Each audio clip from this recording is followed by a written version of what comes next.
Tiba-tiba si orang tua yang dulu ngebuang datang.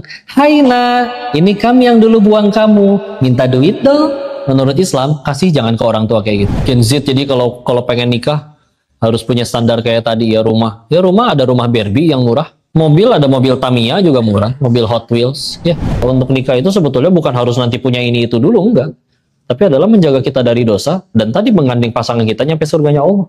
Dan itu sebetulnya kalau mau jujur bisa dilakukan tanpa punya mobil dan rumah.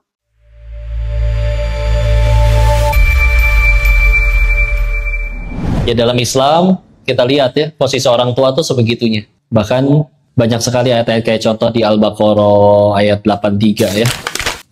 Bahwa kita diperintahkan ta'budu la ilallah, tidak menyembah kepada selain Allah, wa bil walidaini ihsana, dan juga berbuat baiklah kepada kedua orang tua. Perintahnya habis tauhid loh. Bahkan langsung disuruh untuk buat birrul walidain. Atau di Al-Isra ya, dari ayat 23 24 yang bahkan berkata aja jangan, tidak boleh. Ini ya, biar lebih gampang, kalau misalkan ada orang tua yang ngelahirin anaknya terus langsung dibuang ke tempat sampah 5 menit kemudian, udah gitu 30 tahun kemudian si anak ini jadi konglomerat. Tiba-tiba si orang tua yang dulu ngebuang datang. Hai nak, ini kami yang dulu buang kamu. Minta duit dong.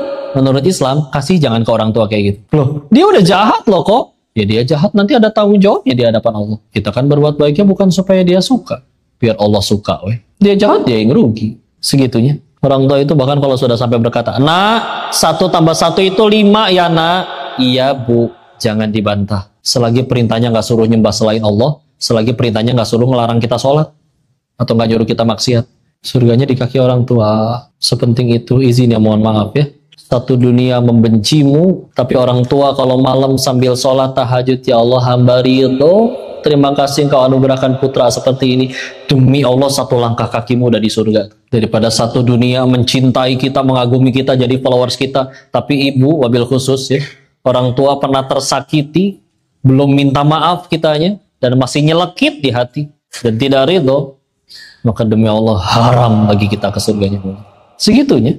Repotnya ini saya ngomong di hadapan ibunya nih, harusnya di hadapan anaknya. Karena biasa kadang bahasan kayak gini ketika diminta, ya diundang kajian di sekolah. Di hadapan para anak-anaknya. Ibunya bisa apa? Ya, senjata kita doa aja. Sambil nunjukin teladan yang baik.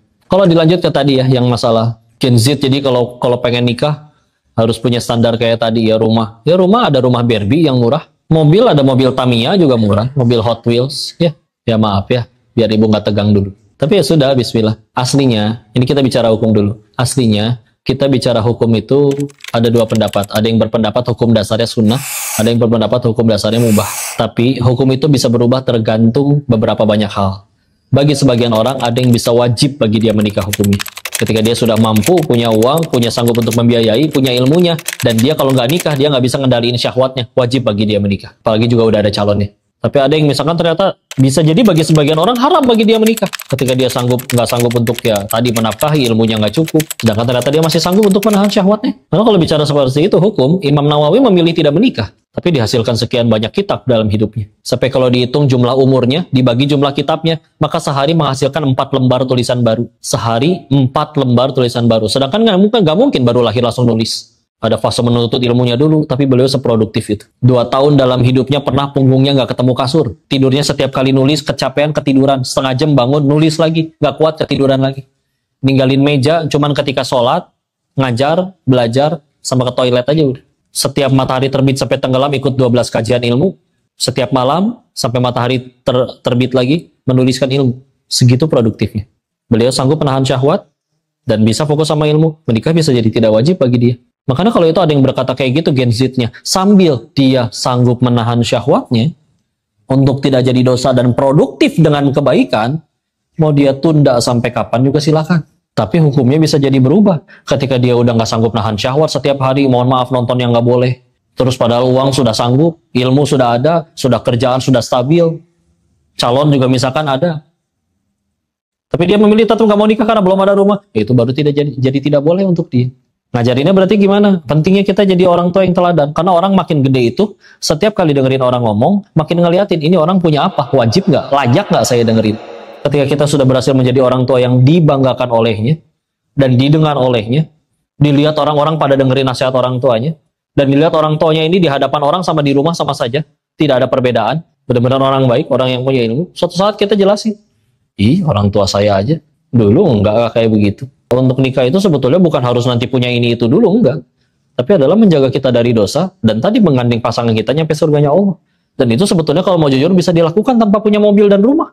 Jadi sudut pandangnya kudu diubah dulu. Dan balik lagi, ya. Ini harusnya kita ngomong sama anaknya. Di sini lagi pada kumpul ibu-ibunya, mamanya. Ya sudah, bismillah. Mudah-mudahan bisa tersampaikan. Tapi ya Masya Allah, hati anak juga digenggam oleh Allah. Tugas kita melayakkan diri kita di hadapan pencipta anak. Kalau sudah dianggap layak oleh Allah, mudah bagi Allah menolong si anak tersebut. Ya, wallahu a'lam bishawab.